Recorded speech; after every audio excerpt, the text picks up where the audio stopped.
Hi there, my name is Amanda Malone and I'm going to give you a quick tutorial on using Kapwing. As you can see, I'm here on the homepage at kapwing.com. It gives you a little bit of an explanation of what Kapwing is, saying that it's a collaborative platform for creating images, videos, and GIFs. It's a very simple explanation for a website that can do so much. Kapwing is easily accessible. It's a website, not an app, so it can be accessed on any device or operating system, and it's free to use. Your students don't have to sign in or create an account in order to use Kapwing's tool. They can start editing with this button right here and just get right to it. Without signing in, they're unable to save their work and come back to it later, so they would have to just publish and download their project at that time. If they're wanting to save their work, they'd have to sign in. So coming back to the home page, they would just click to create a workspace. The only two options for signing in are with Google or Facebook, so your students would have to have a Google account in order to sign in. Sign in real quick here. And that takes you to your workspace. So on your workspace, you're able to see any projects that you've worked on before. You have the option to create a new project, and then you have access to all of the tools that Kapwing provides. So when you click to start a new project, you have three options. You can start with the studio, and it takes you into the studio where you just start from scratch and start creating. You can use a specific tool, so it kind of helps guide you with what you're doing. And they also provide a bunch of templates that your students could use.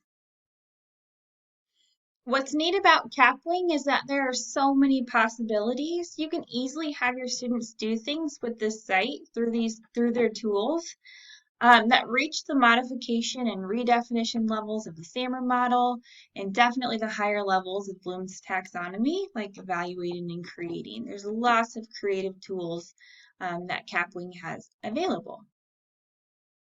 So one example of how I might use Kapwing in my classroom, I teach 7th grade social studies. I'm going to go back to my workspace here. I might have my students try to put themselves into the shoes of a famous person that we've learned about, and I would have them create a meme or a GIF that would represent that person's experience in a certain event that we've learned about also.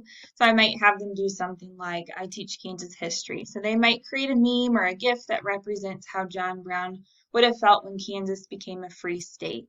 So I have an example like that, not content related. This is actually my dog and she's yawning, but I created a GIF and a meme kind of mixed together with the Kapwing tools. So I just uploaded a video. I was able to trim the video to just the chunk, the portion of the video that I wanted. So I was able to just isolate the part of the video that's the yawn. Click done. I have just that part now on my video. To add the text, I just clicked up here, added a subtitle with my text.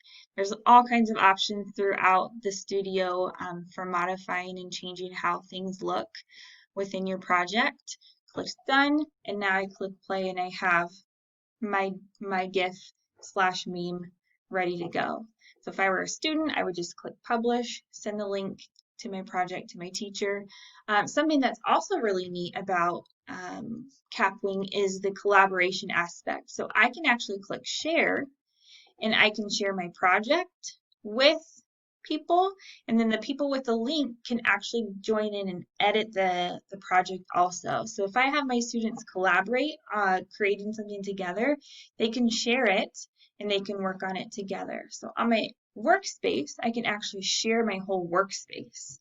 So we can work within multiple projects together if we wanted to. So another idea that I might have my students do to reach those high levels of Bloom's taxonomy and the SAMR model, I might have them work in groups to act out a scene from a story or something that happened in history, and then we'd utilize the video tool. So I'd have them record themselves acting these parts out, and then they could easily use these tools to kind of edit their video. They can add music, they can write subtitle explanations, they can piece together video and images that they found maybe on the web or that they've created at another project, and they can kind of piece that all together into a culminating project. So like I said, there are just countless possibilities with Kapwing. There's all kinds of different things that they could do. They do have templates. I know a lot of times students kind of struggle to get going on projects, so you could have them choose a template that they just plug in their own images and text for, to kind of jump that creative process if you wanted to. As you can see, you can use their tools in all kinds of different ways to make posters, to do videos, make memes, templates, even Instagram templates. I like to have my students, again, put themselves in the shoes of famous people and create Instagram accounts as if they were that person. So all kinds of different possibilities with Kapwing, lots of things that you can have your students do to really get creative with the things that they're learning. So I hope you enjoyed learning about Kapwing.